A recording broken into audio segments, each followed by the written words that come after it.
जय हिंद दोस्तों। Previous lecture में हम लोग सेंटर ऑफ मास का एप्लीकेशन देखते थे। हम लोग ने उसमें ये चीज़ देखा था कि displacement of the centre of मास कैसे निकालते हैं, वेलोसिटी ऑफ सेंटर ऑफ मास कैसे निकालते हैं, acceleration of A centre of मास कैसे निकालते हैं, और जो acceleration of A centre of मास है वो किसके लिए होता है, कौन सी चीज़, कौन सा फोर्स होता है जो उसके लिए रेस्पॉन्सिबल होता है, इंटरनल फोर्स, एक्सटर्नल फोर्स, या कौन ऐसा फोर्स है जो एक्सेलरेशन प्रोड्यूस करता है या एक्सेलरेशन को चेंज करता है। ये चीज़ हम लोग देखे थे और उसके बाद से बेहतरीन से क्वेश्चन कह रहे थे। आज हम लोग क्या करेंगे, उसी सेंटर ऑफ मास के एप्लीकेशन का ही कुछ क्वेश्चन करेंगे और फिर हम लोग क्या करेंगे, आगे की तरफ शिफ्ट हो जाएंगे। तो पहला जो क्वेश्चन है application of centre of mass का, उस चीज को देखिए। पहला क्वेश्चन क्या है, पहला क्वेश्चन में ये चीज बोल रहा है कि हमारे पास एक कोई ऐसा मास है जिसका वैल्यू कितना है, ए। हमारे पास कोई ए है जिसका मास एम है, हमारे पास कोई बी है जिसका मास क्या है, जिसका मास एम है, यानी दोनों का मास क्या है हमारे पास, एम एम। फर्स्ट वाले को 5 मीटर पर सेकेंड से फेंकते हैं और सेकेंड वाले को 30 मीटर पर सेकेंड से फेंकते हैं। यानी पहला कितना है 50 मीटर पर सेकेंड, दूसरा कितना है 30 मीटर पर सेकेंड।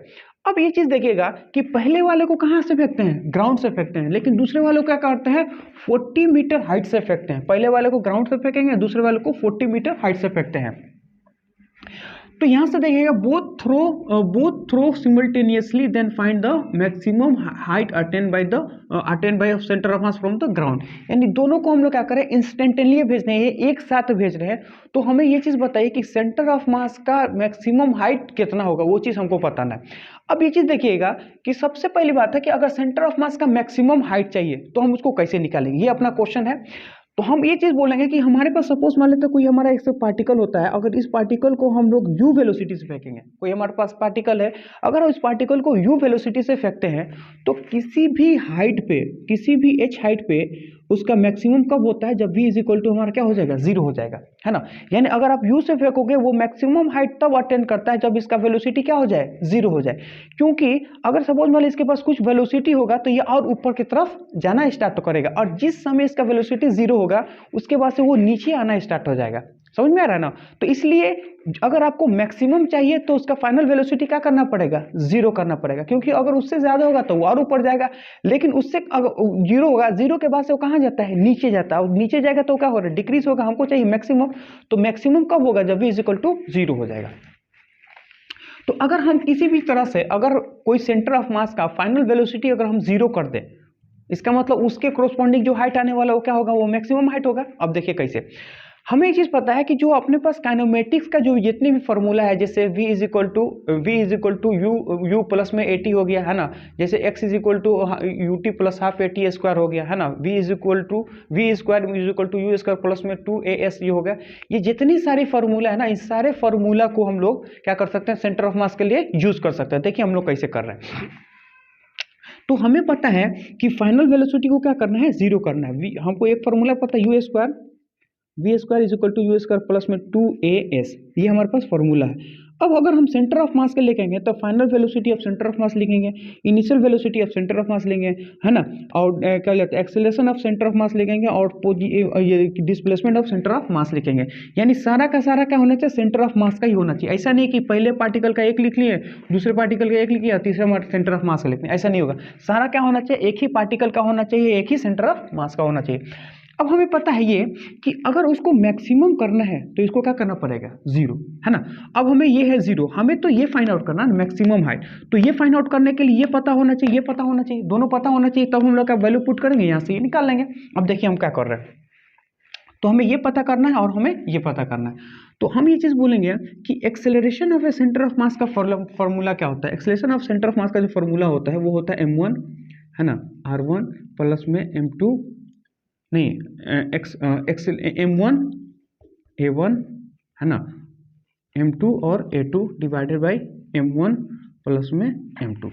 अब यहाँ पे ये चीज देखिए कि दोनों जो पार्टिकल है दोनों क्या होता है, फ्री फॉल कर रहे हैं। फ्री फॉल का मतलब ये होता है कि उसके पे एक्सेलरेशन कितना होगा, 0 होगा। जब भी कोई पार्टिकल फ्री फॉल करता है उसका एक्सेलरेशन कितना होता है, g।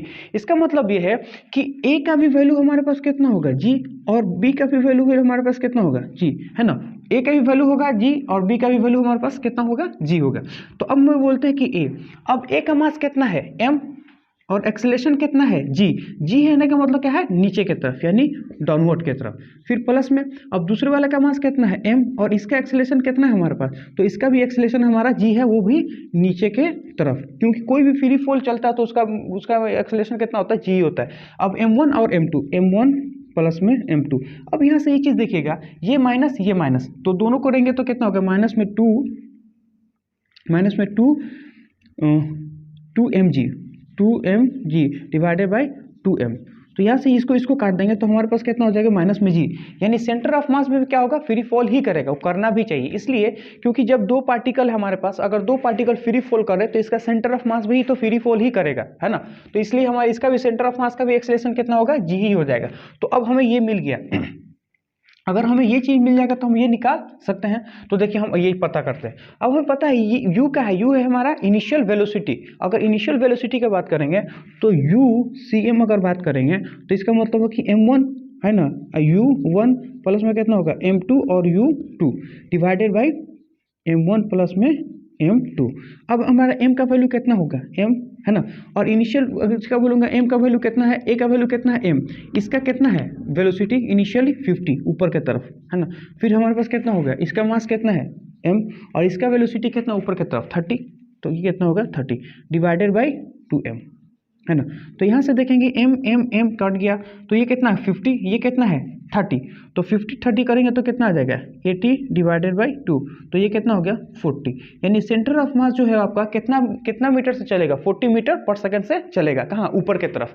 तो सेंटर ऑफ मास 40 मीटर पर सेकंड से ऊपर की तरफ जा रहा है। तो अब हमें सब मिलके हमें क्या करना है, इस फॉर्मूला में वैल्यू को पुट करना है। तो ये तो हमारा हो गया 0। अब u के जगह क्या पुट करेंगे, 40 का स्क्वायर, तो 40 का स्क्वायर, फिर क्या होगा प्लस में 2, है ना, प्लस में 2 का लिख लेंगे 2। एक्सेलरेशन कितना है, माइनस में g, और हमें क्या चाहिए SCM का मतलब हो गया मैक्सिमम हाइट। अब यहाँ से ये चीज़ देखिएगा कि इस चीज़ को हम लोग इधर फेंक देते हैं, तो 2 और g का वैल्यू कितना रख लेंगे 10, है ना। SCM इज इक्वल टू कितना होगा 40 इंटू 40, है ना। अब एक 0 से एक 0 काट दो, है ना, 2 से 2 काट दो, तो SCM का वैल्यू कितना आ गया, वो आ गया 80 मीटर। अब ये चीज़ देखिए कि 80 मीटर हमारे पास क्या आया है, 80 मीटर जो होता है हमारा कि सेंटर ऑफ मास का मैक्सिमम हाइट है। लेकिन उन्होंने क्या बोला है, वो चीज़ को देखिए, उन्होंने बोलता है कि centre of mass from the ground, हमें ग्राउंड से चाहिए। ये 80 मीटर कहाँ से है, तो देखिए कहाँ से है। हमें ये चीज़ पता है कि जब भी दो मासेस होते हैं तो उनका सेंटर ऑफ मास जो होता है उन दोनों लाइन को जो ज्वाइन करने वाले पे होता है। मैं बोलूँगा दो मास है, दो मास का सेंटर ऑफ मास कहाँ होता है, दो मास का सेंटर ऑफ मास हमेशा दो मास के बीच में ही होता है, कहीं पे भी उन दोनों के लाइन ज्वाइनिंग में। अब मैं बोलूँगा कि इसका मास m है, इसका मास m है, इसका मतलब ये है कि इसका सेंटर ऑफ मास कहाँ होगा, इन दोनों के बीच में ही होगा, इन दोनों के बीच में होगा, क्योंकि दोनों का मास क्या है, सेम है। तो अब ये जो हम लोग निकाले हैं, ये हम लोग कहाँ से निकाले हैं, तो इसके सेंटर ऑफ मास से निकाले। यानी इसका जो वेलोसिटी है वो तो पहले जब इन दोनों का वेलोसिटी अगर बोले 0 था, है ना, जब 0 था तो वो पार्टिकल कहाँ था, यहाँ, क्योंकि इसका सेंटर ऑफ मास इन दोनों के बीच में यहाँ होता, तो वो तो इनिशियली यहाँ था। लेकिन जैसे इन दोनों का पास वेलोसिटी है तो दोनों का वेलोसिटी देखेंगे, इनिशियल वेलोसिटी हमारा कितना 40, तो सेंटर ऑफ मास यहाँ से ऊपर की तरफ 40 सेंटीमीटर ऊपर जाता है, कहाँ तक जाता है 80 मीटर तक जाता है ना। उसके बाद से देखेंगे तो वो फिर क्या होगा, वापस आएगा। लेकिन हमसे वो क्या पूछा है, हमसे वो जो पूछा है कि ग्राउंड से वो कितना है ना, तो ग्राउंड से कितना होगा, तो ग्राउंड से पहले देखेंगे वो क्या, पहले 20 है और फिर कितना चलता है 80, तो कितना आ जाएगा 100। इसका मतलब यह है कि अगर मैं बोलूँगा कि पहले अगर इसका अगर तुमको समझाना चाहे तो कैसे समझेगा उस चीज़ को देखिए कि पहले हमारे पास क्या है, मास A यहाँ है, ये हमारा A है और ये हमारा कितना है B है, समझ में है कि नहीं है। अब दोनों का मास A है तो सेंटर ऑफ मास कहाँ है, यहाँ लाई करेगा 2m, ये क्या हमारा सेंटर ऑफ मास। अब मैं बोलूँगा जब दोनों को वेलोसिटी दिए हैं, मान लो इसका भी वेलोसिटी दिए 50 मीटर और इसको वेलोसिटी दिए कितना 30 मीटर, तो सेंटर ऑफ मास कितना से मूव करेगा 40 मीटर पर सेकेंड। इसका मतलब यह है कि सेंटर ऑफ मास कहाँ तक जाता है, सेंटर ऑफ मास जाता है 80 सेंटीमीटर। तो ये हो गया हमारा 80 सेंटीमीटर। लेकिन हमें पता है कि ये वाला दूरी कितना है, ये वाला दूरी 20 है, तो इसका मतलब ये है कि ग्राउंड से वो कितना हो जाएगा, ग्राउंड से होगा 20, यानी अगर टोटल ऐड करेंगे तो ग्राउंड से कितना हो जाएगा 100 मीटर हो जाएगा। तो ग्राउंड से ओके सेंटर ऑफ मास कितना होता है, ग्राउंड से मैक्सिमम हाइट 100 मीटर होता है, क्योंकि वो अपने पोजीशन से 80 जाता है पर ग्राउंड से कितना जाता है 100 जाता है, क्योंकि वो पहले ही से कितना है ग्राउंड से 20 मीटर ऊपर है और फिर अपने से 80 जाता है, तो दोनों को ऐड करें तो कितना हो जाएगा 100। तो ये चीज़ आपको याद रखना है। तो ये थोड़ा अच्छा क्वेश्चन था, मैंने ट्रिकी क्वेश्चन था। इसमें हम लोग को जनरली बच्चे यही ले आके क्या करते हैं, छोड़ देते हैं, लेकिन यहाँ पे आंसर नहीं हुआ। आपको प्रॉपर आंसर लिखना पड़ेगा और ये चीज़ को समझना पड़ेगा कि ये क्यों होता है। इसलिए होता है क्योंकि सेंटर ऑफ मास ग्राउंड पे नहीं है, सेंटर ऑफ मास पहले से आपके कितना 20 मीटर हाइट पे है। अब यहाँ से एक क्वेश्चन हो गया। दूसरा क्वेश्चन क्या है, दूसरा क्वेश्चन अगर बोलें तो ये बोलता है कि सपोज मान लेते हैं कि हमारे पास कुछ इस तरह का एक सिचुएशन है। सिचुएशन ये बोला है कि यहाँ से क्या है, इधर मान लेते हैं एक्स एक्सिस और ऊपर की तरफ मान लेते हैं वाई एक्सिस, है ना। तो ये हमारा कितना है, ये हमारा एक्स एक्सिस, ये हमारा वाई एक्सिस, है ना। तो अब यहाँ से देखेंगे तो ये हमारा कितना जाता है नीचे की तरफ एल लेंथ पे, इसका मास कितना है एम और इसका लेंथ कितना है एल, और इसका मास अगर देखें तो इसका मास कितना है, इसका मास है एम और इसका लेंथ कितना है एल, है कि नहीं है। तो हमारे पास क्या है कि दो हमारे का दिया है, दो मास है, एक एम मास और एक एम मास, दोनों का मास क्या है एम है। और ये इस बोलेंगे यहाँ से यहाँ तक का लेंथ कितना एल है, यहाँ से यहाँ तक का लेंथ कितना है एल है। और उन्होंने बोला है कि initially system is at rest, क्या है रेस्ट पे है, इनिशियली सिस्टम क्या है रेस्ट पे है। और उन्होंने फिर से बोला कि if system is release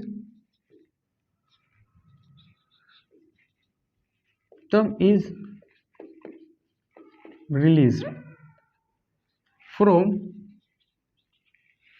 rest then find the following. वो क्या पूछ रहा है ना, तो क्या पूछ रहा फॉलो करने के लिए, देन फाइंड द फॉलोइंग। तो सबसे पहली बात है कि क्या पूछा है, पहला क्वेश्चन हम अगर यहां से लेना चाहें तो पहला क्वेश्चन उन्होंने ये चीज पूछा है कि find the initial position of centre of mass, find the initial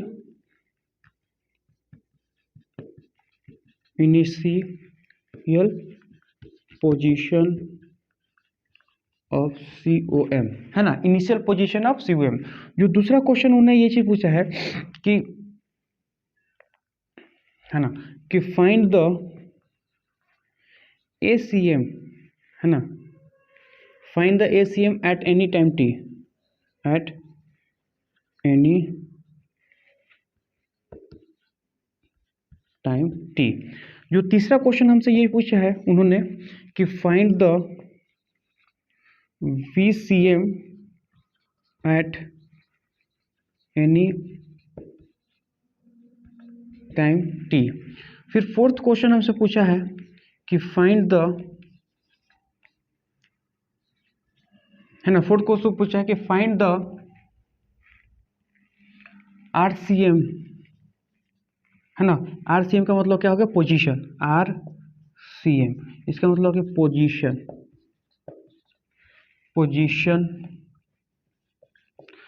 find the RCM position हो गया ना at any time t, at any time t, किसी भी टाइम t पे। फिर अगर बोले 1 2 3 फिफ्थ अगर क्वेश्चन पूछें तो ये भी आपसे पूछ सकता है क्या कि फाइंड द ट्रेजेक्टरी ऑफ, फिर पूछेगा कि find the trajectory of path का ट्रेजेक्टरी क्या होगा वो चीज़ हमें बताना है, find the trajectory of path. अब ये चीज़ है ना, और यहाँ पे याद रखना है कि this till the end of, मैं बोलूँगा अगर सपोज मान लो इसको A बोल दें, इसको B बोल दें, तो है ना till the A on the surface, है ना। यानी कहने का मतलब ये है कि ये तब तक फाइंड आउट करिए कि जब ये कहाँ है इस पॉइंट तक है है ना, बस उतना ही तक वैलिड ही होगा, उसके बाद एक वैलिड नहीं होगा, क्योंकि उसके बाद से सिचुएशन बदल जाएगा। मैं फिर से आपको समझा रहा हूँ क्या लिखा हूँ मैंने। मैं ये चीज़ बोलूँगा कि हमारे पास दो मास है, एक ए है एक बी है, दोनों का मैग्नीट्यूड क्या है, सेम है, एम है, एम है। मैं बोलूँगा कि यहाँ पे मैंने इसको एक ओरिजिन मान रखा है, क्या माना है, ओरिजिन है, और यहाँ से इसकी जो डिस्टेंस है वो एल है, और यहाँ से इसका जो डिस्टेंस है वो क्या है, एल है। तो इस चीज़ को बोलते हैं हम लोग एक्स एक्सिस, ऊपर वाले को बोलते हैं क्या, वाई एक्सिस। अब उन्हें बोला है कि इनिशियली सिस्टम एज रेस्ट, यानी ये जो था इनिशियली क्या है, रेस्ट पे है। If system is release from rest then find the following. अगर सिस्टम को हम लोग क्या करते हैं, रिलीज करते हैं, तो इन सारे डाटा को हम लोग को क्या करना है, निकालना है। पहला डाटा क्या बोलता है कि find the initial position of centre of मास, यानी t इज इक्वल टू 0 पे सेंटर ऑफ मास कहाँ था वो चीज बताना है। दूसरा, find the ACM at any time t, किसी भी टाइम t पे, है ना, एक्सेलरेशन क्या होगा वो चीज बताना है। उसके बाद से बोलता है कि find VCM at any time t, किसी भी टाइम t में वेलोसिटी ऑफ सेंटर ऑफ मास क्या होगा वो चीज बताना है। उसके बाद से बोलता है कि फाइंड द RCM यानी position at any time t, किसी भी एक टाइम t में। उसके बाद से बोलता है कि find the trajectory of the path, trajectory of the path क्या होगा। लास्ट में उन्होंने ये चीज बोल रखा है कि till A on the surface, यानी ये कब तक वैलिड होगा, जब ये क्या है, इस सरफेस के ऊपर है। एक का एक क्वेश्चन लेते हैं और सॉल्व करने की कोशिश करते हैं। तो अब ये चीज देखिए, पहला क्वेश्चन हमारे पास ये है।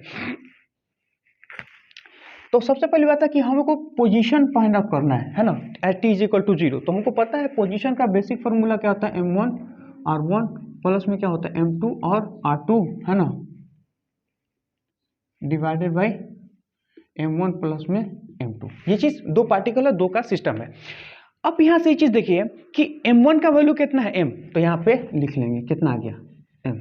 उसके बाद से देखेंगे कि m1 का इनिशियली पोजीशन क्या था, इनिशियल पोजीशन देखेंगे तो ये है मेरा x एक्सिस, माइनस में l है ना, तो यहाँ से लिखेंगे क्या है कि माइनस में l है, तो इसको माइनस में l क्या I लिख लेंगे, है ना। फिर उसके बाद से क्या है, दूसरा मास, तो दूसरा मास इसका बोलेंगे मैग्नीट्यूड कितना है, m, और इसका पोजीशन कहाँ है, तो देखेंगे वो कहाँ है, नीचे की तरफ, यानी माइनस l क्या है, ये direction, divided by total mass, यानी m प्लस में m, है ना। तो यहाँ से देखेंगे m प्लस m आ गया, तो m m m m cut गया। तो RCM अगर हम लोग बात करें तो हमारे पास कितना होता है, माइनस में l, माइनस में l, ये हमारा I होगा, ये हमारा j होगा, डिवाइडेड बाई 2, यानी माइनस में l बाई 2I और माइनस में l बाई 2 इन j, है ना। ये चीज़ अपने पास है।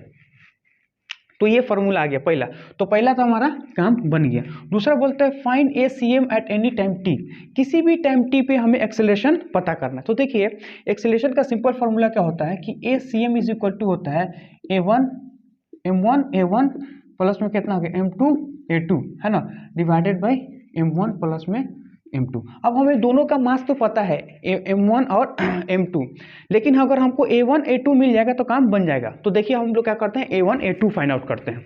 तो कैसे फाइंड आउट करेंगे, तो देखिए एक बात इस देखेंगे, तो ये वाले जो मास है ये देखेंगे तो इसके ऊपर टेंशन T लगेगा, है ना, क्योंकि देखिए यहाँ पे क्या है कि अगर ये स्ट्रिंग है तो स्ट्रिंग पे बात करेंगे तो स्ट्रिंग क्या बोलेंगे, तो इसका टेंशन क्या होता है, सेम होता है। मासलेस अगर स्ट्रिंग होगा तो क्या होगा, उसका टेंशन सेम होगा। तो यहाँ पे टेंशन है, देखिए नीचे ग्रेविटी भी लगता होगा लेकिन उसको क्या करता होगा, नॉर्मल बैलेंस करता होगा। अब चूंकि एक्सेलरेशन के लिए नीचे वाला ग्रेविटी ऊपर वाला नॉर्मल रेस्पॉन्सिबल नहीं है, इसलिए हम उस चीज़ को कंसीडर ही नहीं करते। हम उस चीज़ को कंसीडर करते हैं जो इसके एक्सेलरेशन के लिए रिस्पॉन्सिबल होता है। इसके एक्सेलरेशन के लिए कौन रिस्पॉन्सिबल है, तो इसके एक्सेलरेशन के लिए सिर्फ और सिर्फ T रिस्पॉन्सिबल है। कौन सा रिस्पॉन्सिबल है, T। अगर मैं ये चीज़ बोलूँगा कि इसको मैं मान लिया x का एक्सेलरेशन कितना है, a है, यानी इसके ऊपर टेंशन लगता है T और एक्सेलरेशन हमारा कितना होता है, a होता है। ये चीज़ अपने पास हो गया।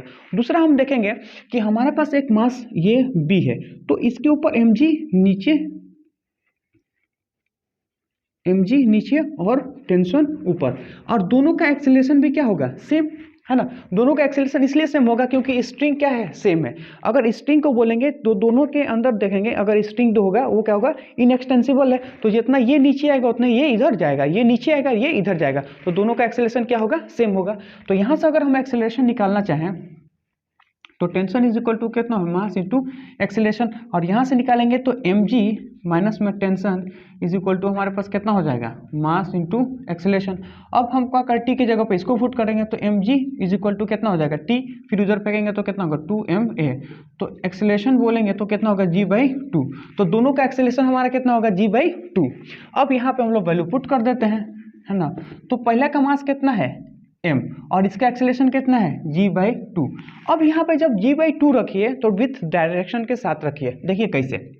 अब मैं बोलूँगा कि g/2 है, इसका भी g/2 है, इसका भी g/2 है, लेकिन ये एक प्रकार का हमारे पास वेक्टर क्वांटिटी है, तो जब भी वेक्टर को रखते हैं तो विथ साइन रखते हैं। अब मैं बोलूँगा कि इसका एक्सेलरेशन जो होता है वो इस डायरेक्शन में है, इस डायरेक्शन का मतलब क्या है i डायरेक्शन में है, यानी प्लस के i डायरेक्शन में है। तो हम यहाँ से लिख सकते हैं क्या कि इसको हम लोग लिख सकते हैं g/2 इन i डायरेक्शन, है ना, वो भी प्लस में। उसके बाद से देखेंगे इसका मास कितना है, इसका मास है m, है ना। अब यहाँ पे देखिए जब m बोलेंगे तो इसका एक्सेलरेशन क्या है नीचे की तरफ, तो इसके ऊपर तो प्लस होता है, इसके नीचे माइनस होता है। इसका मतलब यह है कि इसको हम लोग लिखेंगे g/2 और माइनस में j divided by mass m plus में m।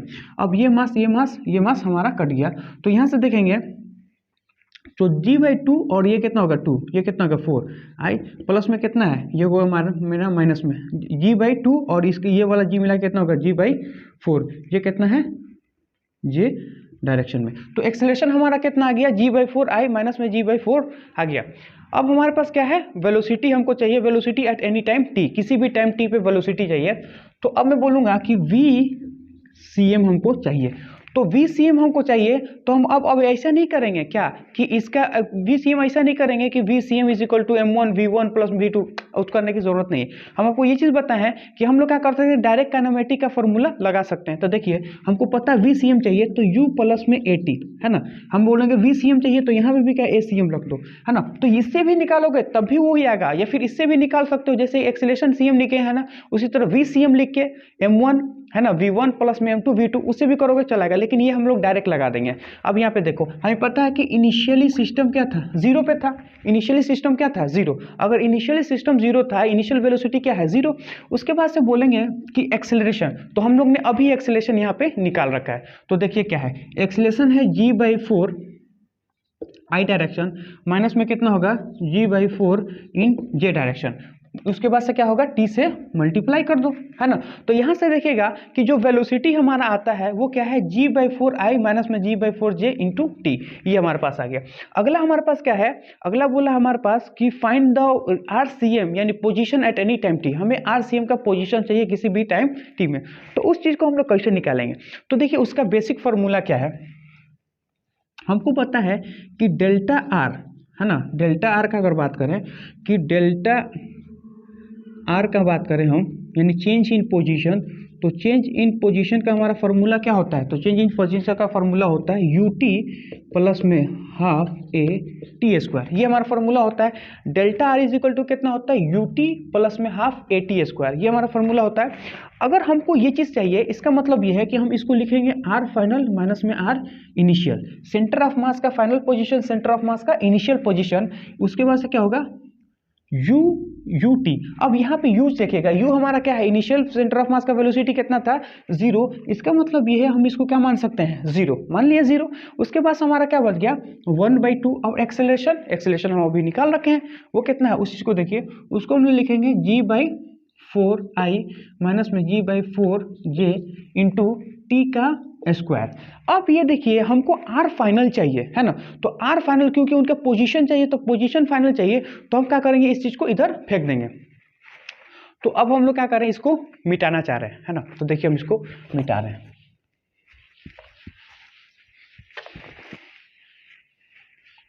अब हम लोग इसको मिटा रहे हैं और फिर क्वेश्चन पे समझिए।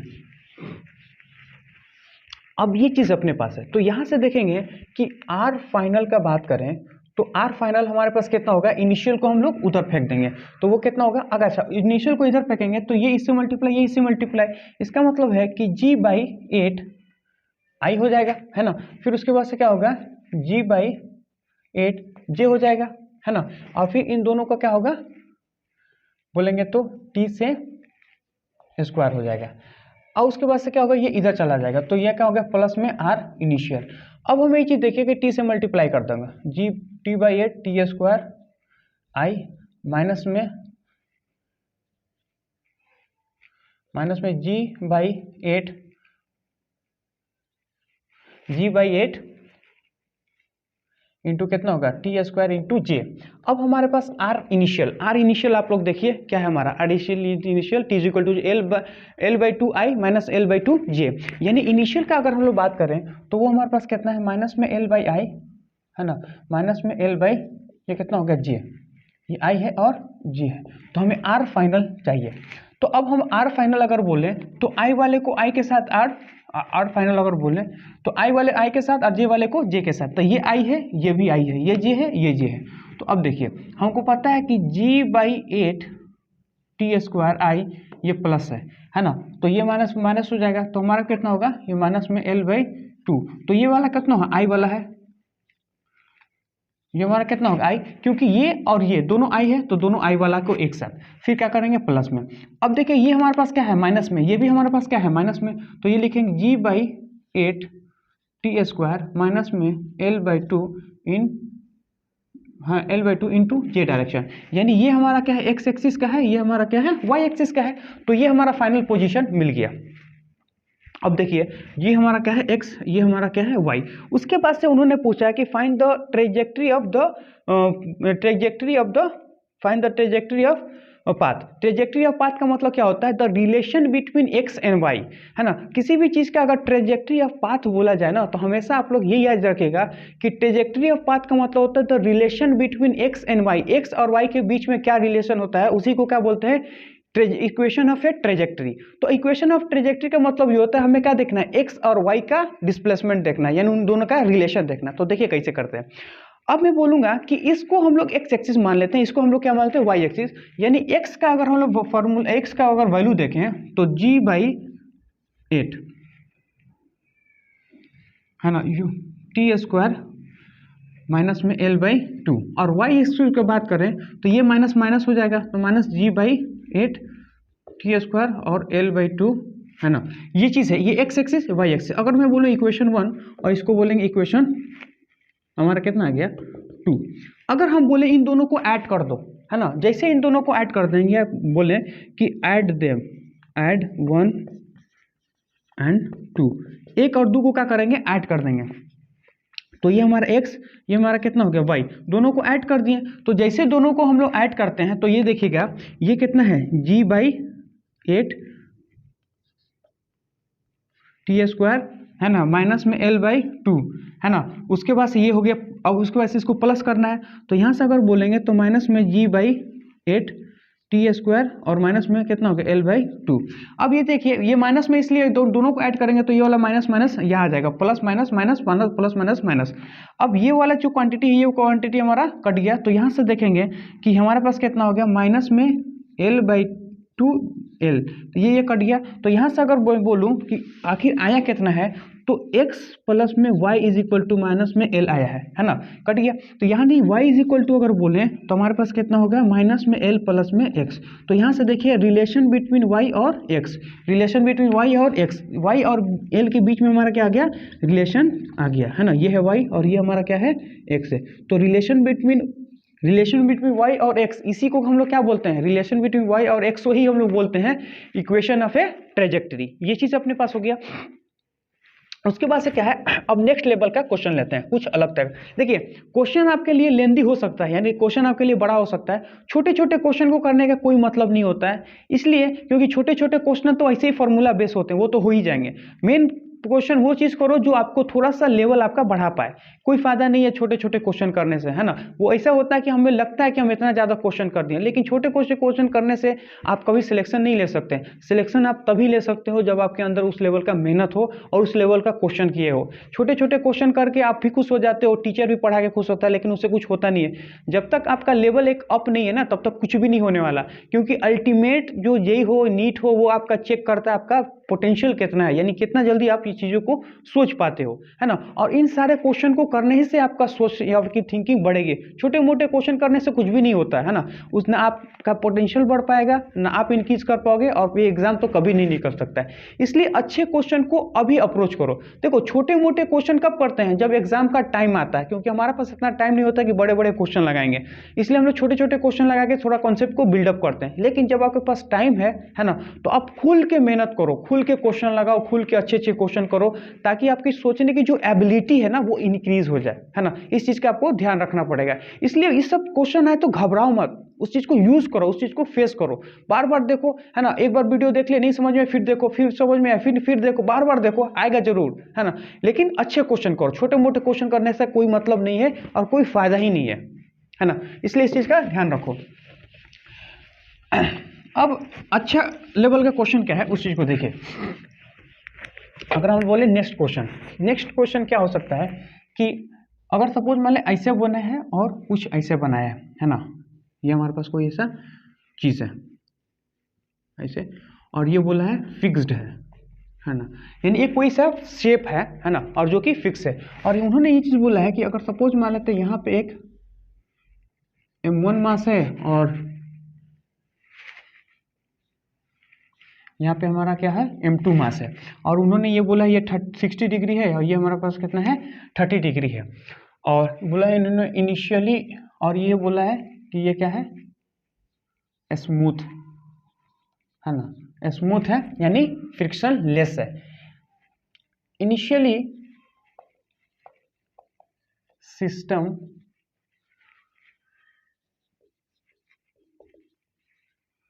इज एट रेस्ट, सिस्टम हमारे पास क्या था रेस्ट पे था। Then after release find the acceleration of centre of mass, after release find ACM, है ना, फाइंड ACM, यानी हमको सेंटर ऑफ मास का एक्सेलरेशन बताना है। अब देखिए कैसे करेंगे। तो सबसे पहली बात है कि ये हमारे पास एक ब्लॉक ये है, दूसरा ब्लॉक ये है ना, ये 30 डिग्री है, ये कितना है 60 डिग्री। अब ये चीज़ पता है हमको कि जब भी दो एक्सिस अगर बात करें तो दो एक्सिस हमारे पास होगा ये हो जाएगा, यानी अगर इसका भी एक्सेलरेशन इसका भी एक्सेलरेशन, हमें जो एक्सेलरेशन का फॉर्मूला अगर वैल्यू पुट करना तो ACM इज इक्वल टू कितना होता है m1 और a1 प्लस में कितना होगा m2 और a2 divided by m1 plus में m2, यानी कि हमें क्या करना है कि centre of mass find out करना है। तो उसके लिए फॉर्मूला ये होता है m1 a1 प्लस में m2 और a2 divided by m1 plus में m2, यानी अगर बोल रहे हैं कि फर्स्ट क्या होता है मास का एक्सेलरेशन निकालो, सेकेंड मास का एक्सेलरेशन निकालो, उससे आपका काम बन जाएगा। तो अगर हम दोनों का एक्सेलरेशन निकालें तो सेंटर ऑफ मास निकल जाएगा। तो हमारा टारगेट क्या है एक्सेलरेशन निकालना। अब देखिए हम कैसे एक्सेलरेशन निकालते हैं। हमें ये चीज़ पता है कि आपके पास कोई ऐसा ब्लॉक होता है, कुछ सपोज मान लें कुछ ऐसे, है ना, आप भी जानते हो हम भी जानते हैं क्या कि ये मान लेते हैं थीटा होता है, तो इसके ब्लॉक के ऊपर अगर बोलें तो कोई भी चीज़ अगर मूव करता है दूसरा ब्लॉक होता है तो m होता है, इसका एक्सेलरेशन जो होता है वो कितना होगा g sin थीटा, यानी कहने का मतलब है कि यह ब्लॉक जो वो मूव कर रहा है वो क्या कर रहा है जी साइन थीटा से मूव करेगा। तो अब मैं बोलूंगा कि अगर सपोज मान लो यहाँ से अगर हम एक परपेंडिकुलर गिरा दें तो ये वाले चीज को देखो, ये एक आपका इस टाइप का बन गया, और इसको और छुपा दें तो ये भी आपका इस टाइप का बन गया। इसका मतलब ये है कि अगर हम बीच से इसको कट कर दें लाइक दैट, अगर इसको कट कर दें तो ये एक हमारा ऐसा सिस्टम बन गया, ये एक हमारा एक ऐसा सिस्टम बन गया, है ना। तो हमें पता है कि जब भी ऐसा सिस्टम होता है तो उस ब्लॉक का जो मास होता है जी साइन थीटा होता है। अब मैं बोलूंगा यहाँ पे देखेंगे तो यहाँ पे कितना है जी साइन थीटा, थीटा की जगह पर कितना है 30 डिग्री, यहाँ भी क्या होगा जी साइन थीटा पर थीटा की जगह कितना है 60 डिग्री। तो यहाँ से हम लोग क्या करें सिंपल में अपना आंसर निकाल सकते हैं। तो देखिए अब ये चीज देखिए, ये 30 है ये 30 है, तो ये हमारा कितना होगा, तो ये हमारा होगा 90 डिग्री। अब हमें पता है कि दो चीज अगर 90 डिग्री पे है, यानी ये बोलेंगे ये हमारा कितना है, ये हमारा कितना है 90 डिग्री है ना, तो ये हमारा देखेंगे तो कितना है 90 डिग्री है। तो अब मैं बोलूँगा कि जब भी दो चीज़ अगर 90 डिग्री होता है तो हम लोग बोलेंगे दो एक्सिस मान सकते हैं। यानी अगर मैं बोले ये एक्स एक्सिस है ये वाई एक्सिस, तो दोनों के बीच में कितना होता है 90 डिग्री। यानी दो एक्सिस के बीच में हमेशा क्या होता है 90 डिग्री है। तो हम ये चीज़ बोल सकते हैं कि अगर हम बोलेंगे इसको एक्स एक्सिस है और इसको हम लोग बोल सकते हैं क्या वाई एक्सिस, इसमें कोई दिक्कत है? ताकि हमको इसको वेक्टर समेशन की तरह रखना है, यानी वेक्टर फॉर्म में रखना है, तो इसको एक्स एक्सिस मान लें, इसको वाई एक्सिस मान सकते हैं। और कभी भी दो एक्सिस के बीच में अगर 90 डिग्री होता है तो उसको कोई भी दो एक्सिस मान सकते हैं। तो इसको एक्स एक्सिस मान लिए, इसको वाई एक्सिस मान लिए। अब देखिए जो हमारा फर्स्ट मास अगर बात करें, कुछ ये है हमारा फर्स्ट मास, ये हमारा क्या होता है m1 मास, और इसको बात करेंगे और हम तो ये हमारा m2 मास हो गया।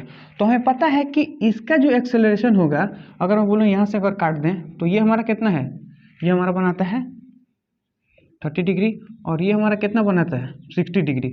तो यहाँ से बोलेंगे ये कितना होगा जी cos जी साइन 30 डिग्री, सॉरी जी साइन 30 डिग्री, और ये हमारा कितना हो जाएगा जी साइन 60 डिग्री।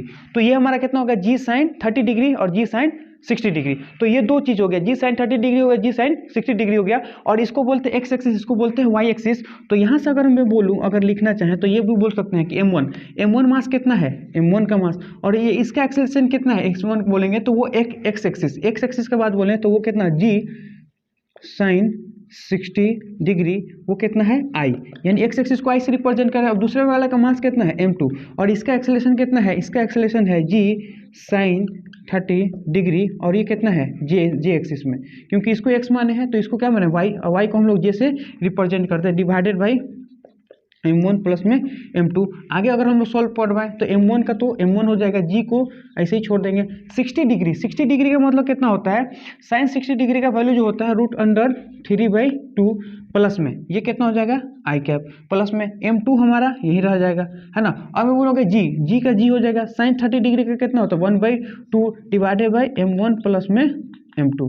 ये चीज़ अपने पास आ गया, है ना। अब यहाँ पे चीज़ देखिए, अब हमें पता है कि ये चीज़ अपने पास आ गया, तो ये हमारा क्या हो गया आंसर हो गया, है ना। याद रखना है उसको आंसर, कि इसको हमने क्या माना है एक्स एक्सिस और इसको हमने क्या माना वाई एक्सिस, तो ये हमारा आंसर आ गया। अब हम लोग क्या कर सकते हैं कि इसको दूसरा क्वेश्चन देखते हैं। तो दूसरा जो क्वेश्चन होगा वो क्या है ना। देखो टेक्निक यूज करो, जब भी आप क्वेश्चन को सॉल्व करो, इस टाइप का क्वेश्चन आएगा तो एकदम प्रोसेस पे मत चले जाओ कि एकदम क्या है कैसे है, जो टेक्निक बताया जा रहा है उसको करोगे तो एकदम आसान हो जाएगा। हाँ, जैसे ये वाला चीज़ बताया कि कितना आसान हो गया, क्योंकि हमको पता है कि कोई सा भी ब्लॉक होता है, ब्लॉक के कोई सा भी हमारा ब्लॉक होता है उसके ऊपर अगर कोई ब्लॉक अगर फिसलाते हैं, यानी किसी भी वेज के ऊपर ब्लॉक से फिसलाते हैं तो उसका एक्सेलरेशन कितना होता है जी साइन थीटा। उसी चीज़ को हमने क्या किया यूज कर लिया। तो अब हमारा क्वेश्चन क्या है उस चीज़ को देखिए कि अगर आपसे पूछा जाए कि आपके पास कोई एटवुड मशीन है, एटवुड मशीन मतलब ये वाला, है ना, पुल्ली ब्लॉक सिस्टम। आपके पास क्या है पुल्ली ब्लॉक सिस्टम। इस पुल्ली ब्लॉक सिस्टम में बोला जाए कि एक मास तो हम लोग ने लटका रखा है, जिसको बोलते हैं m1, और दूसरे मास को हम लोग ने लटका रखा है कितना m2, है ना, ये चीज़ है। और उन्होंने ये क्यों बोला है कि सिस्टम is released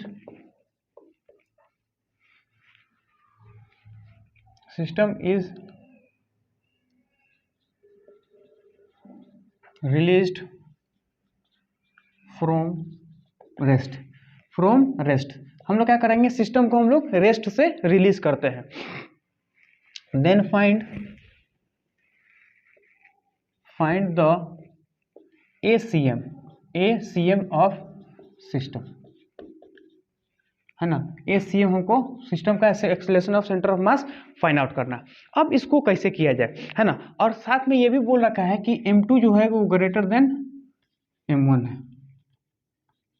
है ना।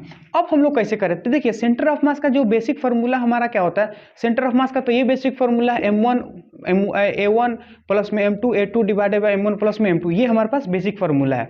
अब हम लोग क्या बोल रहे हैं उस चीज़ को समझने की कोशिश कीजिए कि हमें पता है कि एटवुड का जो एक्सेलरेशन होता है वो हमको पता होता है क्या होता है, एक्सेलरेशन जो होगा वो होता है m2 माइनस में m1 into g divided by M1 plus में M2। ये तो हमारा क्या है, रट रखे हैं। यानी जब न्यूटन्स लॉ ऑफ मोशन पढ़ते हैं तो एटूट का मोशन का जो होता है, यानी पुल्ली मास सिस्टम में अगर देखेंगे जो एक्सेलरेशन होता है वो कितना होता है, M2 minus M1 into g divided by M1 plus में M2। ये हमारा क्या होता है, बेसिक फार्मूला होता है।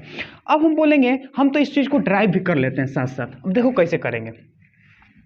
अगर मैं इसको बोलूँ, इसको कि ये हमारा कितना है M1, इसके ऊपर जो फोर्स नीचे लगेगा वो कितना होगा mg, है ना, और ऊपर क्या लगेगा, टेंशन। ये हमारा क्या होगा, ऊपर की तरफ टेंशन।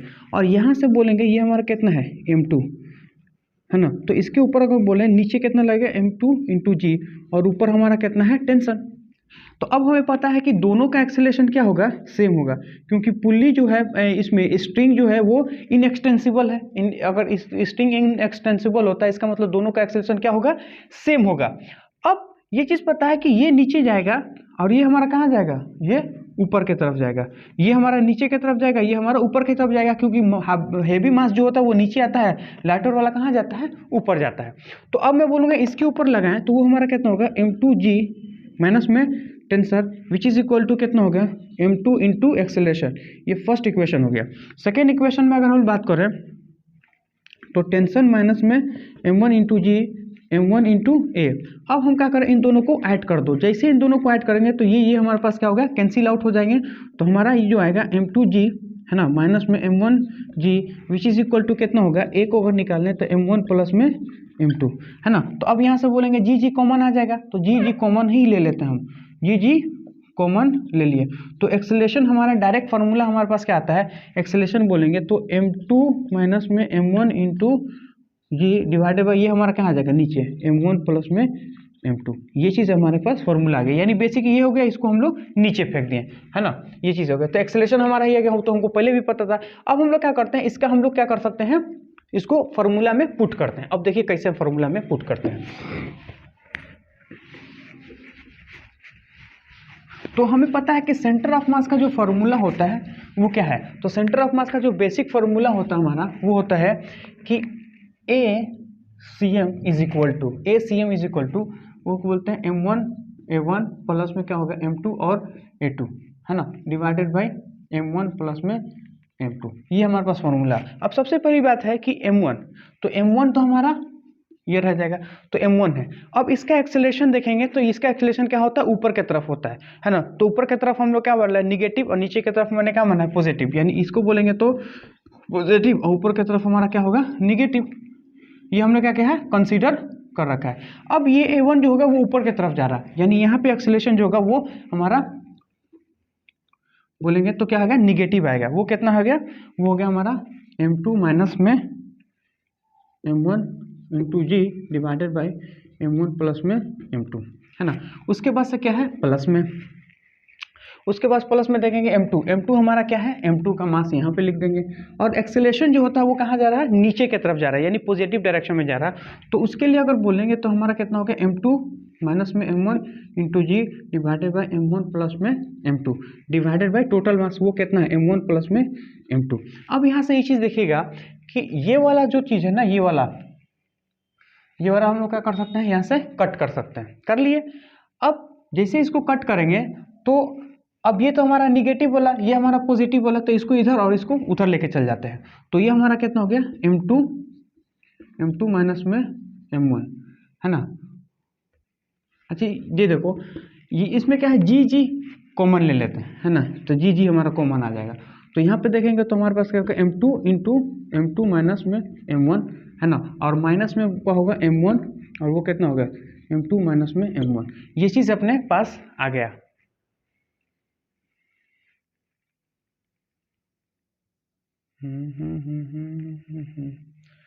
तो अच्छा M1 M2 भी हमारे पास क्या है, कॉमन है, M2 माइनस M1, और इसमें भी कॉमन है। तो इसको भी अब ले लेते हैं जी, है ना, M2 माइनस में M1 क्या ले लेते हैं, कॉमन। तो यहाँ पर क्या बच जाता है, यहाँ बचता है M2 और यहाँ क्या बचता है M1। तो यहाँ से इसे देखेंगे तो ये हो गया M2 माइनस M1, ये भी क्या हो गया M2 माइनस M1, यानी इसे बोलेंगे तो जी M2 माइनस में M1 का होल स्क्वायर। ये हमारे पास फॉर्मूला आ गया। तो इस फॉर्मूला को हम लोग को क्या करना है, याद रखना है। अब हम लोग क्या करते हैं, नेक्स्ट क्वेश्चन लेते हैं।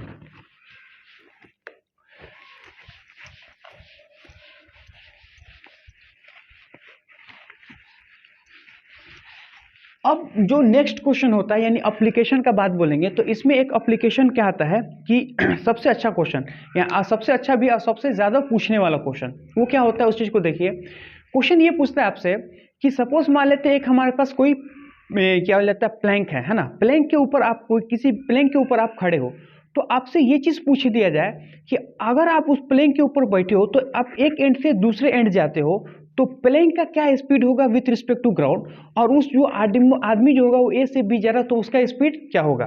ये दोनों पूछते हैं, या फिर दोनों का स्पीड पूछ ले, या फिर दोनों का क्या पूछते हैं आपको, डिस्प्लेसमेंट पूछते हैं, बेसिकली डिस्प्लेसमेंट पूछता है। तो उस चीज़ को देखते हैं। तो उस चीज़ को अगर हम लोग हेडिंग देना चाहें, ऐसे तो कोई हेडिंग है नहीं है ना, लेकिन फिर भी अगर हेडिंग देना चाहें तो क्या हेडिंग देंगे, उस चीज़ को देखिए कि हेडिंग देंगे कि shifting of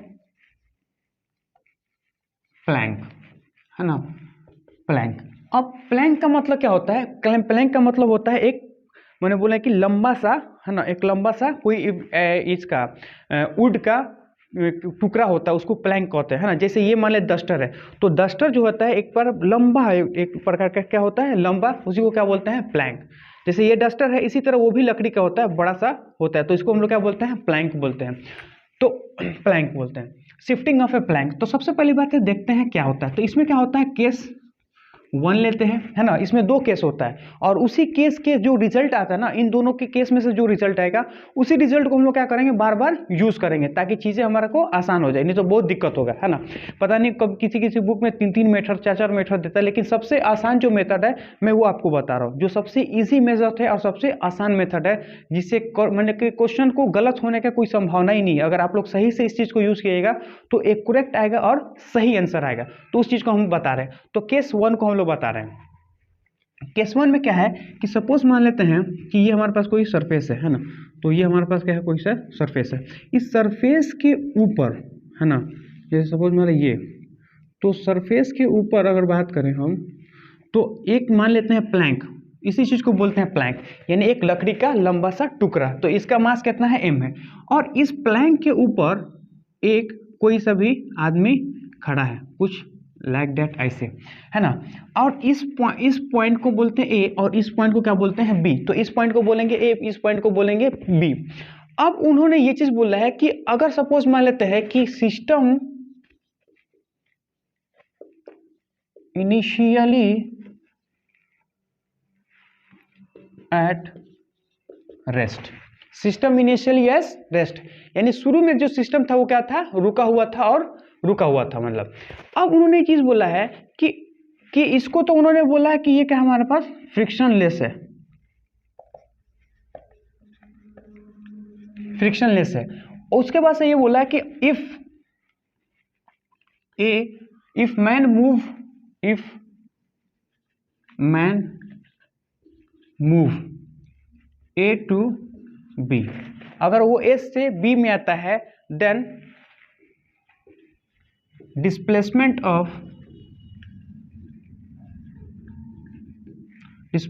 of man with respect to ground, हाँ, ग्राउंड के रिस्पेक्ट में डिस्प्लेसमेंट क्या होगा मैन का, वो चीज हमें बताना है, ठीक है। तो जब भी इस टाइप का अगर क्वेश्चन आता है तो देखिए हम लोग क्या कहते हैं, इसमें क्या होता है कि हम लोग क्या करते हैं कि प्लैंक का जो वैल्यू होता है ना, हम लोग क्या करते हैं, जैसे सपोज मतलब वो अगर मैं बोलूंगा ये, तो हम लोग क्या करते हैं इसको कि मान लेते हैं जो प्लैंक है वो x मूव कर गया, है ना। मैं क्या बोल रहा हूँ कि displacement of the plank with respect to ground, हम क्या मान रहे हैं x, यानी हम लोग ये चीज मान रहे हैं कि जो प्लैंक है वो क्या कर रहा है, x मूव कर दिया इस डायरेक्शन में। तो जो फाइनल सिचुएशन बनेगा, अगर मैं बोलूंगा ये हमारे पास क्या है, इनिशियल सिचुएशन, है ना,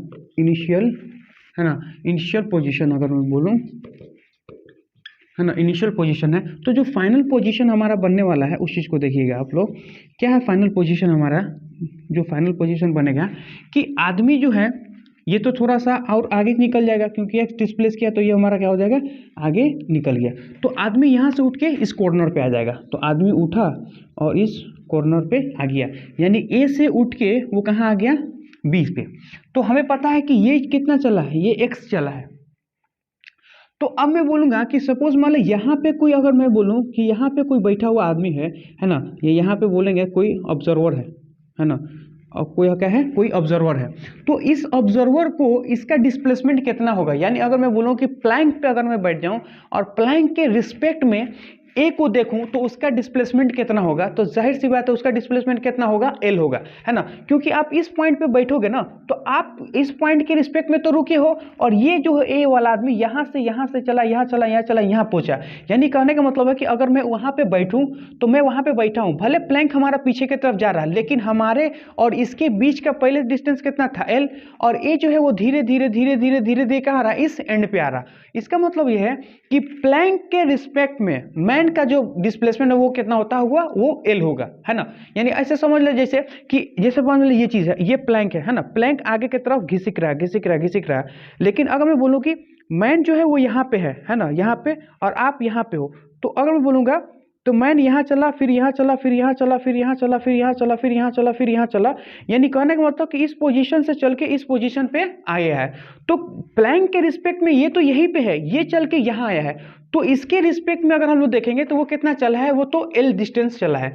तो मैं बोलूंगा कि जब वो यहाँ से यहाँ आया है तो प्लैंक के रिस्पेक्ट में डिस्प्लेसमेंट कितना होगा, एल होगा। तो मैं इसी चीज को लिख सकता हूँ क्या, कि displacement of man with respect to plank, यानी कहने का होता है कि डिस्प्लेसमेंट ऑफ द मैन चाहिए विथ रिस्पेक्ट टू प्लैंक, वो हमारा कितना होगा, वो हमारा होगा एल डिस्टेंस, कोई दिक्कत नहीं है।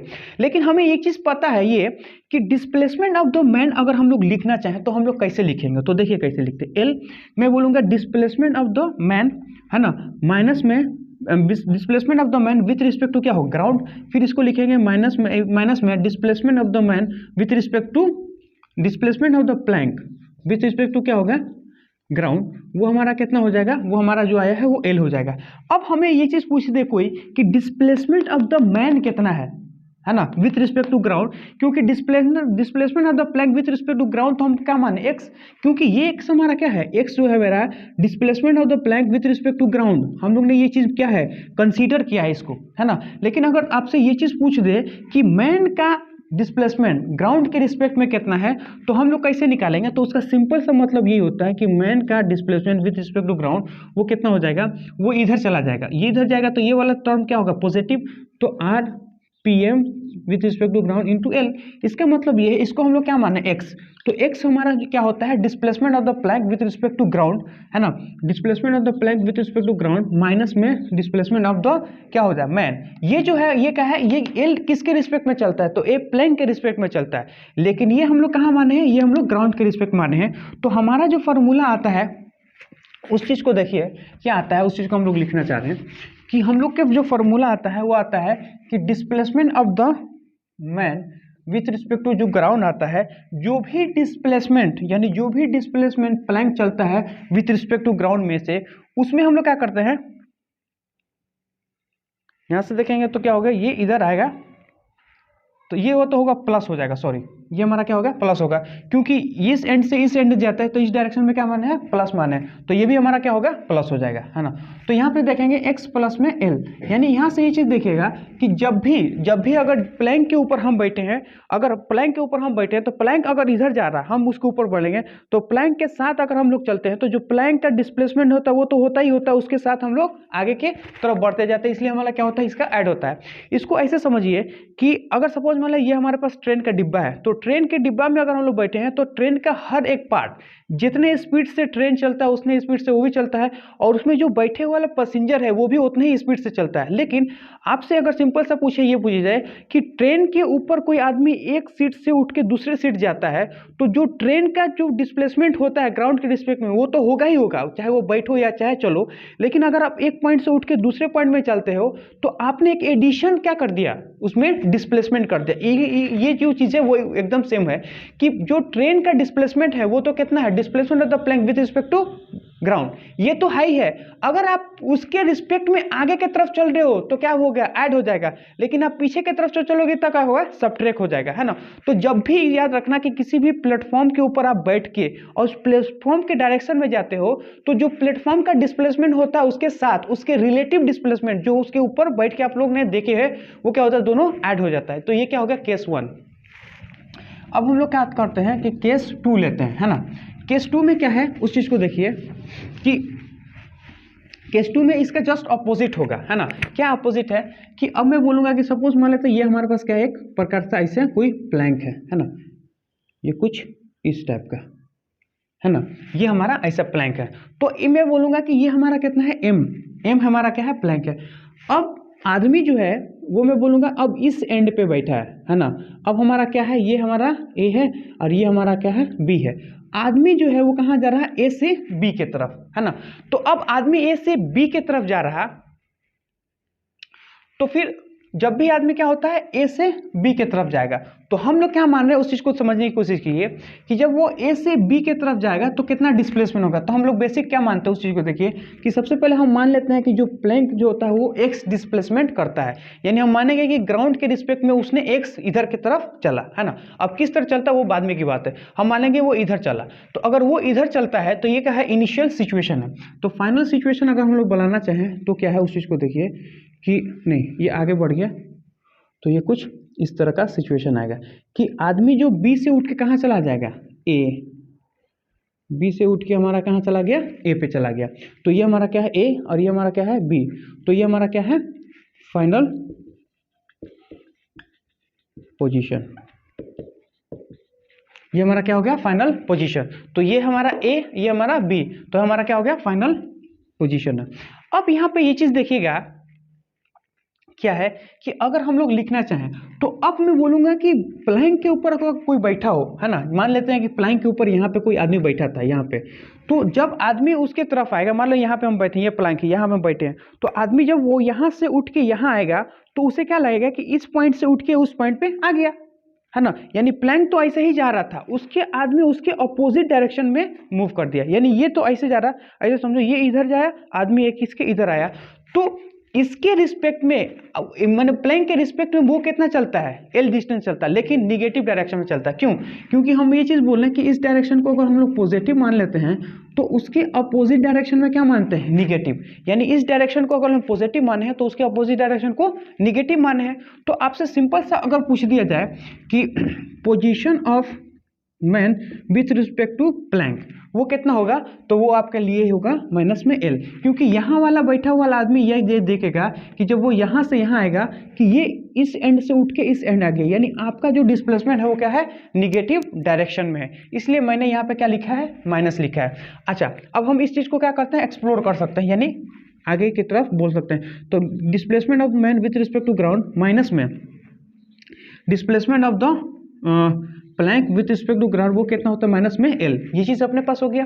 अब कहने का मतलब ये है कि हमें तो displacement of the man with respect to ground चाहिए, तो इसको हम लोग क्या करेंगे, इधर फेंक देंगे। तो अब जैसे हम इधर फेंकेंगे displacement of the man with respect to ground, तो ये इधर जाएगा तो क्या होगा, प्लस हो जाएगा। तो r p with respect to minus में एल, और हम इसको क्या माने हैं, इसको हम लोग एक्स माने हैं। इसका मतलब ये है, तो ये जो है क्या, displacement of the plank with respect to ground, तो यहाँ से बोलेंगे कि एक्स पी का मतलब क्या होता है, with respect to ground minus में कितना होगा, एल। तो यहाँ से ये चीज देखेंगे कि displacement of the man with respect to ground जब आता है वो क्या होता है, एक्स पी माइनस में एक्स जी माइनस में एल। ये चीज बोलता है कि अगर आप प्लैंक के अपोजिट डायरेक्शन में जाओगे, है ना, तो आपको क्या करना पड़ेगा, जो आपका रिलेटिव है उसको हटाना पड़ेगा। अब इसको कैसे समझ सकते हैं, तो देखिए इसको कैसे समझ सकते हैं। इसको समझने का सिंपल सा तरीका ये है कि आप मान लेते हैं यहाँ पे आप बैठे हो, आप कहीं जा ही नहीं रहे हो। अब मैं बोलूँगा कि अगर आप यहाँ पे बैठे हो, कहीं जा ही नहीं रहे हो, अब प्लैंक सिर्फ 10 मीटर चल गया, तो इस प्लैंक के ऊपर जितना कुछ है सब क्या करेगा, 10 मीटर से चलेगा, है ना, इसमें कोई डाउट नहीं है। लेकिन अगर यही चीज़ पूछा जाए कि ये वाला चीज़ अगर ये तो 10 मीटर इधर चल ही रहा, उसके साथ साथ ये भी इधर चल रहा है, इसका मतलब ये है कि जब ये इधर चलता है ना, उसके अपोजिट डायरेक्शन में वो चलता है, तो ये इधर प्लस में, इधर वो माइनस में, इसीलिए वो क्या होता है, घट जाता है। तो यहाँ से याद रखिएगा, आपको सिंपल सा मतलब क्या याद रखना है कि प्लैंक के डायरेक्शन में अगर आदमी जाएगा तो उसका डिस्प्लेसमेंट, उसका रिलेटिव डिस्प्लेसमेंट में क्या होता है, ऐड हो जाता है। लेकिन प्लैंक के अगर वो अपोजिट डायरेक्शन में आएगा तो उसका रिलेटिव डिस्प्लेसमेंट क्या होता है, सब्ट्रैक्ट होता है। साथ चलेगा तो ऐड होगा, अपोजिट डायरेक्शन लेगा तो माइनस होगा, साथ चलेगा तो ऐड हो जाएगा और अपोजिट डायरेक्शन जाएगा तो माइनस हो जाएगा, है ना। लास्ट इसके ऊपर एक क्वेश्चन लेते हैं और इसको देखते हैं कि इसको अप्लाई कैसे करना है ना। उस चीज को सिंपल सा देखते हैं डाटा लेके।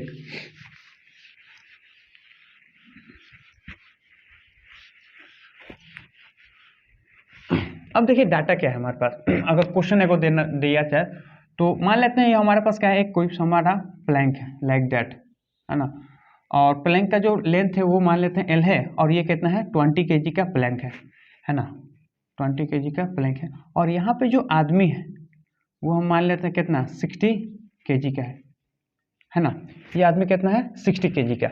अब ये है 20 kg का और ये कितना है 60 kg का, ये कितना है एल है। आपसे सिंपल सा पूछ दिया जाए कि ये इस पॉइंट को हम मान लेते हैं ए और इस पॉइंट को हम लोग मानते हैं क्या है बी है, तो ए कहाँ खड़ा है ए पॉइंट पे, है ना, और ये क्या हमारा बी पॉइंट पे। अब क्वेश्चन ये बोला है कि initially system is at rest. Initially system क्या है हमारा रेस्ट पे है, यानी सब कुछ अभी क्या है रुका हुआ है ना।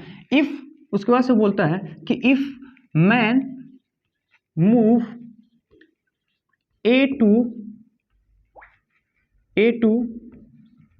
B, if man move A to B, अगर मैन एक से उठ के बी पे जाता है, then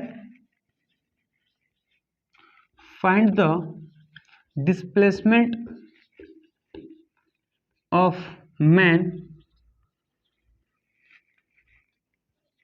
and plank with respect to ground. Ground के रिस्पेक्ट में प्लैंक का कितना डिस्प्लेसमेंट होगा और मैन का कितना डिस्प्लेसमेंट होगा, वो चीज़ हमें पता लगाना। अब देखिए हम लोग कैसे लगाएंगे। सिंपल सा मतलब ये है कि हमें एक चीज़ स्टेटमेंट क्या याद रखना है, इस स्टेटमेंट को याद रखना है कि प्लैंक के ऊपर जो आदमी चलता है, अगर प्लैंक के डायरेक्शन में जाओगे तो प्लैंक का जो डिस्प्लेसमेंट है प्लस आपका उसके रिस्पेक्ट में जो रिलेटिव डिस्प्लेसमेंट, दोनों क्या हो जाएगा ऐड हो जाएगा। लेकिन अगर प्लैंक के आप अपोजिट डायरेक्शन में चलोगे तो आपका जो डिस्प्लेसमेंट है वो क्या होगा, वो प्लैंक का डिस्प्लेसमेंट में से आपके रिलेटिव डिस्प्लेसमेंट को क्या करना पड़ेगा, माइनस करना पड़ेगा। अब वो चीज़ देखिए, अब हमें पता है कि हमें क्या निकालना है, इसका डिस्प्लेसमेंट कितना होगा। तो इसका स्टेप क्या है, तो देखिए स्टेप क्या है, स्टेप 1 बोले, यानी सॉल्व करने का जो स्टेप है वो फर्स्ट स्टेप क्या होता है। फर्स्ट स्टेप ये बोलता है कि आपका जो भी प्लैंक है उसको क्या मान लो एक डिस्प्लेस कर दो, है ना। जब भी इस टाइप का क्वेश्चन आएगा तो आपको क्या करना है, सिंपल आप किसी भी एक डायरेक्शन में प्लैंक को एक्स डिस्प्लेस कर दो और मान लो कि वो डिस्प्लेसमेंट किसका है, प्लैंक का, विथ रिस्पेक्ट टू ग्राउंड। मैंने क्या बोला, मैं ये चीज बोल रहा हूँ कि आपको क्या करना है, सिंपल सा ये बोलना है कि आपको जो प्लैंक है उसको एक्स डिस्प्लेस कर दो, किसके रिस्पेक्ट में, ग्राउंड के रिस्पेक्ट में, उसके बाद से कैलकुलेशन कर दो। देखो तो मैं बोलूंगा कि ये हमारा क्या है, इनिशियल, ये हमारा इनिशियल सिचुएशन, ये हमारा कितना है एल, जो हमारा इनिशियल सिचुएशन ये कितना है 20 kg, है ना। अब ये है ए पॉइंट और ये हमारा कितना है बी पॉइंट, तो ए से उठ के वो कहाँ जाता है बी पे, तो ये तो हमारा क्या होगा इनिशियल पोजीशन। हम ये चीज मानते हैं कि प्लैंक का displacement with respect to ground वो क्या माने हैं एक्स। एक्स हमारा क्या है, प्लैंक का displacement with respect to ground है। तो अब मैं बोलूंगा कि जब इसको डिस्प्लेस करते हैं ए कहाँ उठ के, ए से बी पे आएगा। इसका मतलब यह है कि फाइनल अगर हम लोग पोजीशन बनाना चाहें तो हम लोग ये चीज बना सकते हैं क्या, ये हमारा क्या हो गया, ये हमारा हो गया इनिशियल पोजीशन, और इनिशियल पोजीशन पे एक्स डिस्प्लेस कर दिए तो ये हमारा क्या हो जाएगा फाइनल पोजीशन। ये हमारा क्या होगा फाइनल पोजीशन, तो ये हमारा इनिशियल पोजीशन, ये हमारा फाइनल पोजीशन। तो ए हमारा उठ के कहां चला गया बी पे। अब यहाँ पे ये चीज देखिएगा कि अब हमें क्या लगाना है, अब हम इसको सॉल्व कैसे करेंगे। तो हमें एक चीज पता है, हमें ये चीज पता है कि एक्सटर्नल फोर्स कितना है 0, कोई एक्सटर्नल फोर्स नहीं है, ठीक है। तो हम ऐसा मानते हैं कि हमारे पास कोई एक्सटर्नल फोर्स नहीं है।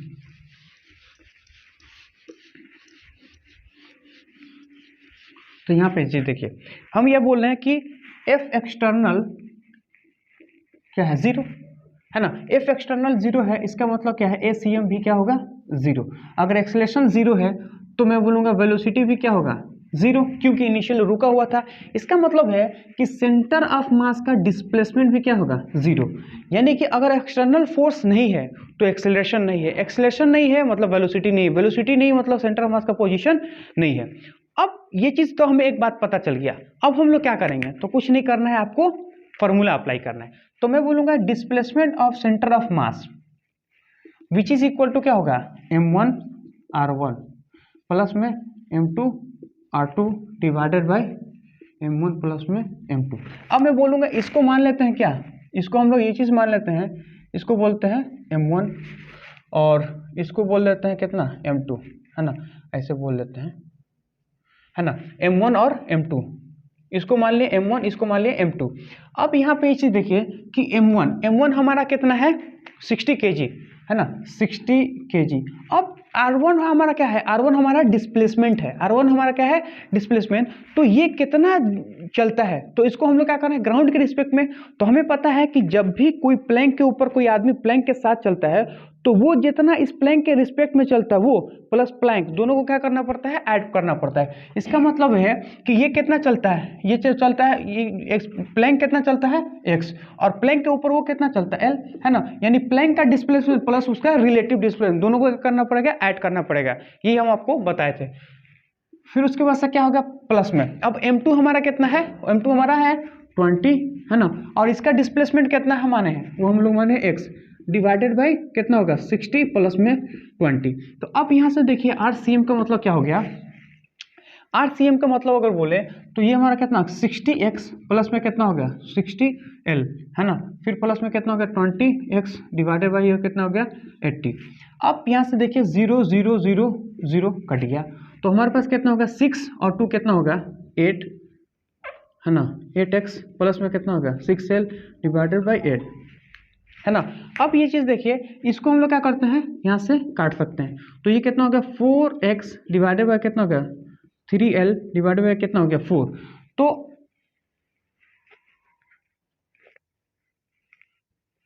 6x प्लस में 20x इसको कितना हो गया 60, तो m1 हमारा कितना है 60 kg, R1 कितना हमारा,